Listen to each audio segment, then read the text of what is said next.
O kishi da o'sha ulug' zatlarga xizmat qilib o'tgan inson. O'shaning uchun biz boyagi 5 yil murda sizning patangizni olib ketganmiz. Hem o'sha jamoatimizdagi bir cho'g'i patalib ketayinde o'shaga atayin astangizga kirganimiz o'sha. Süleyman Tağlar hozir taze obod bo'lib ketganda endi hozir. Obod javob kutamiz. Allah nasib qilgan ekan shunday ekan. O'sha sizning vaqtingizda bo'yla bir şu cemaatga Bismillahirrahmanirrahim. Bismillahirrahmanirrahim. İnnemal mu'minûne ellezîne izâ zukirallâhu vecilet kulûbuhum ve izâ tuliyet aleyhim âyâtuhu zâdatuhum îmânen ve alâ rabbihim yetevekkelûn.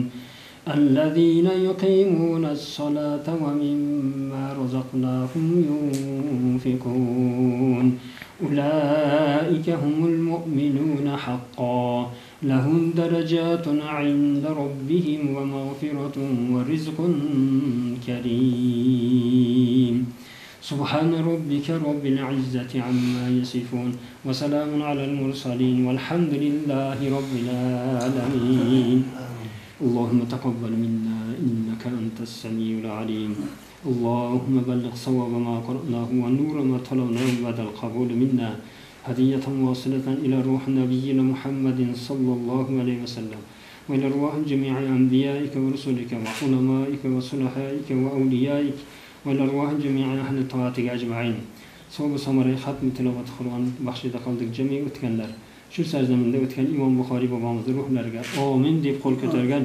mehmonlarimizning savobida bo'lganlarning ruhlariga vasila aylab tilovat Qur'onning fazilatlaridan, Sayyidul Ayyam juma kunining fazilatlaridan, Imom Buxoriy bobomizning hurmatidan qabrlarini vosi munavvar aylab, sizlarning xonadonlaringizga tinchlik, osoyishta, nuri anvar, barakotlar nozil aylab, yomon ko'zlardan, suv qalsaqlardan panoh ismatingdan, sizlarga oilaviy tinchlik, mol aholi kasb korlikdagi tijoratlaringizga baraka, nabiralarimizning hayotda munosib bo'lib, ota-ona bobolarning ko'zini quvontiradigan tolibalardan bo'lsinlar.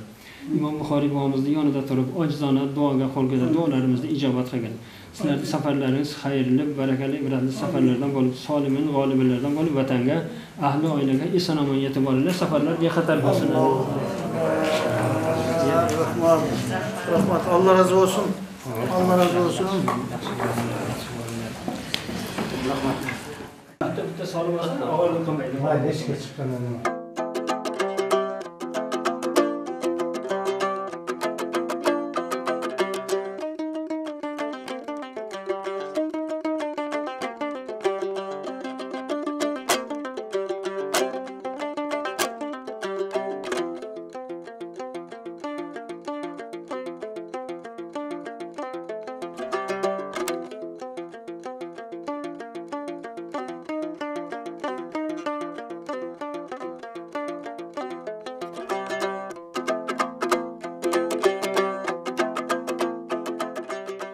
Mana biz Imom al-Buxoriy majmuasida tashkil etilgan muzeydamiz. Muzeydagi ashyolar asosan mana shu Imom al-Buxoriy majmuasiga kelgan ziyoratchilar tomonidan sovg'a qilingan ashyolar, shuningdek ayrimlari boshqa davlatlarga borganda, yurtboshimiz borganlarida sovg'a qilingan ashyolar hisoblanadi. Mana ortimizda birinchi vitrinamizda Qur'oni Karimning bizgacha yetib kelgan eng oxirgi namunalardan nusxalar, shuningdek Al-Jomi as-Sahih kitobining oxirgi nusxalaridan bir nechtasi qo'yilgan. Devorda mana bu ko'rayotganlaringiz birinchi prezidentimiz Islom Abdulloh Karimov Saudiya Arabistoniga borganlarida 1992-yilda Saudiya Arabistoni qiroli Fahd ibn Abdulaziz tomonidan prezidentimizga sovg'a qilingan Ka'bani ustiga yopiladigan Ka'ba qo'shni bir bo'lagi. Ka'bani kiymaganda. Buning o'rtasida Imron surasi yozilgan oltin simlar bilan. Mana bu pastdagi naqshlari kumush simlar bilan yozilgan. Birinchi prezidentimiz vafot etganda dafn etishdan oldin tobutning ustiga mana shu yopilib prezidentimiz olib borilib qabrga qo'yilgan. Mana bu videoning ichida ana shu Ka'ba qo'shning g'ilofi, shuningdek Saudiya Arabistonidan keltirilgan Qur'oni Karim nusxalari hisoblanadi. Mana bu vitrinamizda shu yerdagi eng katta Qur'on kitoblaridan biri, mana shu muzeydagi eng katta Qur'on kitoblaridan biri Turkiya prezidenti Recep Tayyip Erdo'g'an kelganida sovg'a qilgan Qur'on kitobi 2016-yil noyabr oyida degan edi. Mana bu yerda shuningdek o'sha Iroq Islom Respublikasi fuqarosi tomonidan sovg'a qilingan Qur'on kitobi ham mavjud, mana ko'ryapsizlar. Turkiya Respublikasi parlament spikeri tomonidan sovg'a qilingan Qur'on kitobi bor. Demak, bu yerdagi Qur'on kitoblari ko'rinishi, hajmi, rangi har xil bo'lishi mumkin, lekin uning ichidagi ma'nosi, mazmuni xuddi konstitutsiyamizdek bir xil, u o'zgarmaydi. Qur'on kitobida yozilgan narsaga biz amal qilamiz. Qog'ozni o'zgarishi mumkin. Qog'ozni o'zgarishi mumkin, lekin u o'zgarmaydi. Chechenistondan keltirilgan, Rossiyadan keltirilgan, Ozarbayjondan keltirilgan Qur'on nusxalari bu yerda. Devorda Kafirun surasi yozilgan lavha.